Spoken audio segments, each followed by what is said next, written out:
اصحاب امام، اصحاب امام.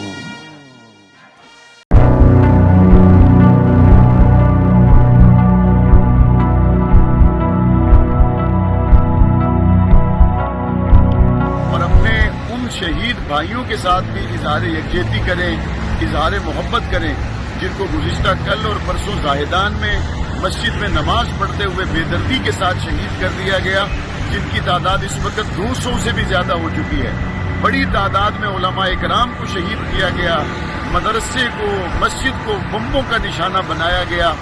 اور اس وقت علامہ محمد اعظم طارق رحمۃ اللہ علیہ کو شہید کرنے والے ملک اپنی ہی آگ میں جل کر بھسم ہونے کے قریب تر ہیں. اور وہاں پر جن شہریوں کا ناحق قتل کیا جا رہا ہے، ہم اس کی بھرپور مذمت کرتے ہیں. اور زاہدان میں ہونے والے اہل سنت کے قتل عام کو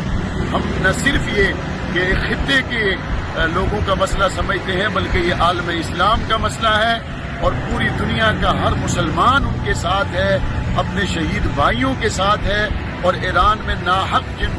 انسانوں پر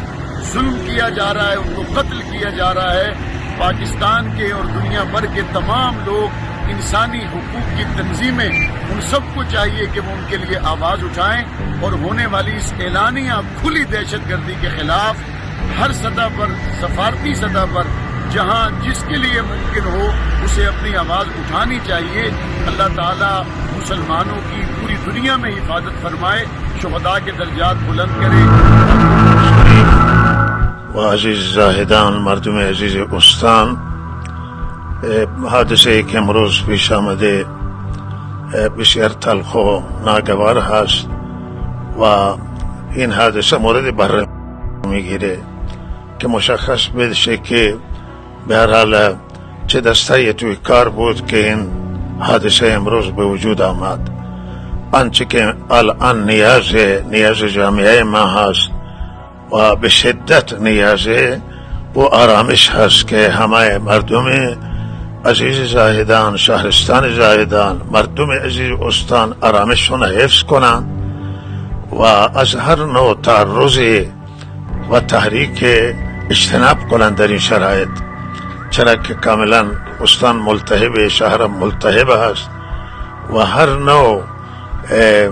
تحریکات در این وقت مشکل ساز خواهد بود و لحاظ آرامش همه حفظ کنند و تاکید میکنند که به شایعات توجه نکنید و پیامی که بنده به شما میدم همین هست و